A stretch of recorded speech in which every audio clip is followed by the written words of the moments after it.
Help me reach 4,000 subscribers. Please support the video with a like and share your thoughts in the comments. I read every single one. Thank you. I've never been the kind of man who demands perfection.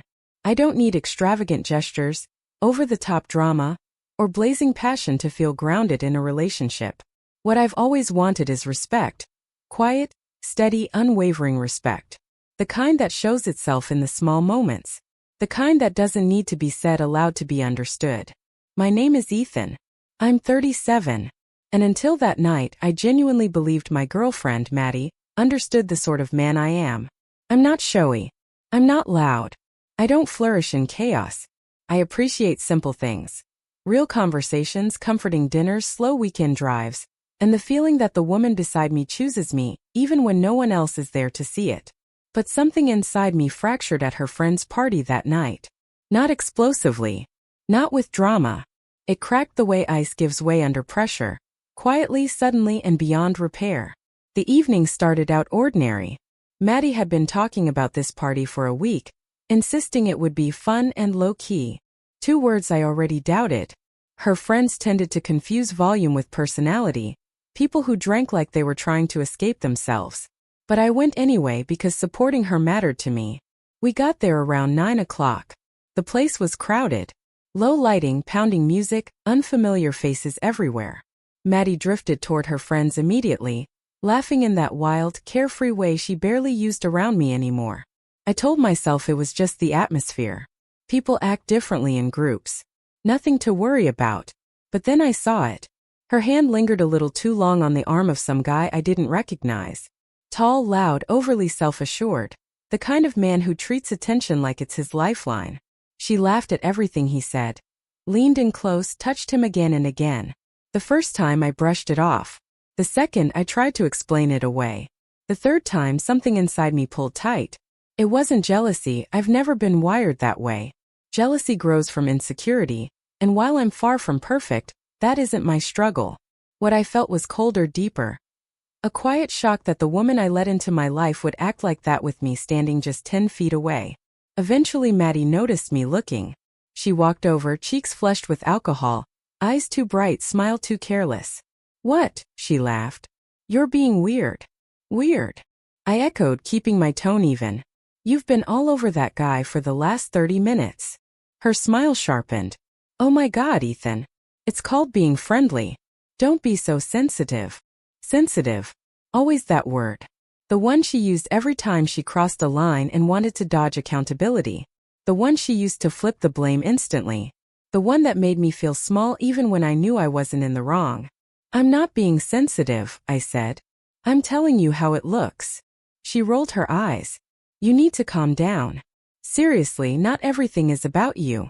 And then, as if the night needed one more hit, the same guy walked up behind her, placed a hand on her lower back and said, Come on, Maddie. We're doing shots. She didn't remove his hand. She didn't step aside. She didn't even look in my direction. She just left. Something in me went completely quiet. Not upset. Not wounded, just finished. It was the kind of silence that settles in when you finally see reality without the haze of hope blurring it. I stepped out onto the porch and let the cold air hit my skin. Didn't storm out or slam anything. I didn't call or text her. I simply stood there and recognized something painfully clear.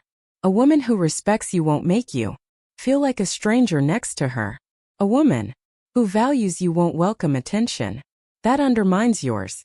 And a woman who truly chooses you will never forget you're there just because the room is loud. I didn't end things with her right then. Not yet.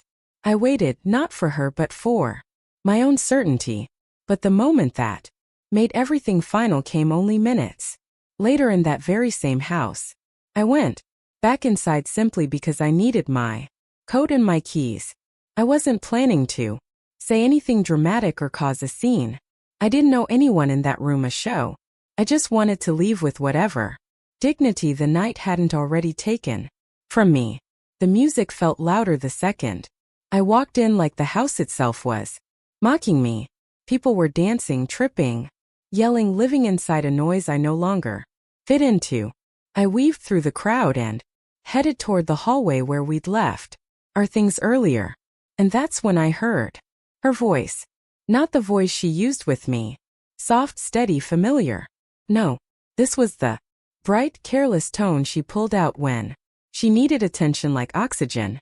She stood in the kitchen with that same guy, a half-finished drink dangling from her hand. He said something I couldn't catch, but I heard her reply perfectly. "Oh, please," she laughed. "Ethan's fine.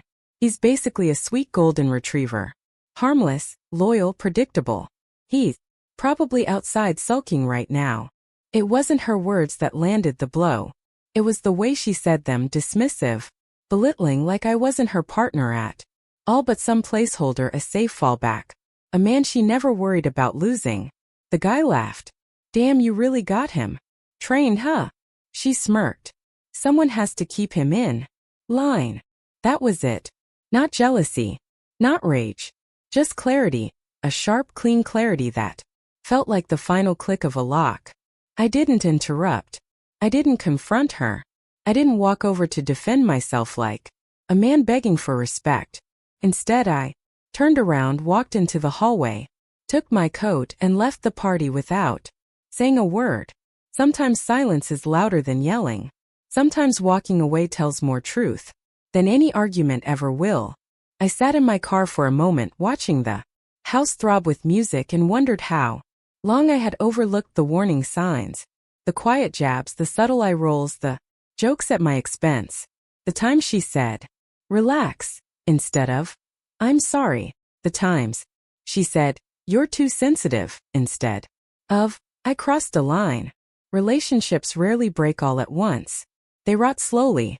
And sometimes the moment you finally see the truth is the moment you're already too late to repair anything.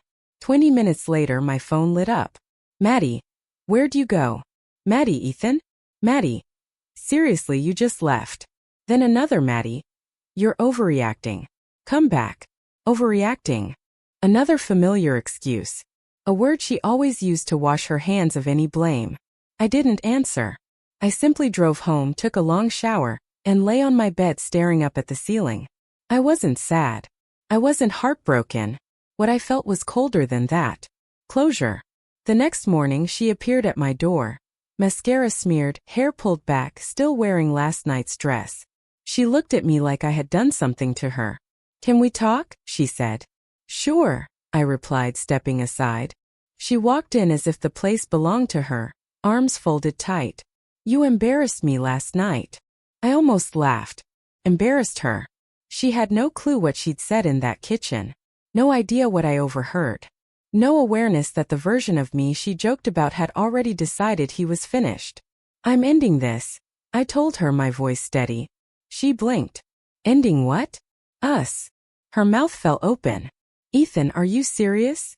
"Yes." She scoffed. "Because I talked to someone at a party?" "No," I said. "Because you crossed a boundary and then mocked me for caring." She fell silent, real silence, the kind I hadn't heard from her in months. "I'm not your retriever," I said. "I'm not harmless. I'm not something you can predict. I'm a man who expects respect." She shook her head. "You're throwing everything away over nothing." I looked at her, really looked, and something clicked. She truly believed her behavior was normal, acceptable, insignificant. And that was precisely why I had to let her go. "I'm not throwing anything away," I said. "I'm finally choosing myself." She didn't argue after that. She didn't apologize. She didn't even pretend to fix it. She just grabbed her purse, muttered something I couldn't catch, and walked out. I watched her leave without a single ache in my chest. No regret. No second-guessing. Just the calm certainty that I ended something the moment it stopped being good for me. Some lines, once crossed, aren't meant to be drawn again. And that night at the party, she crossed every one of them.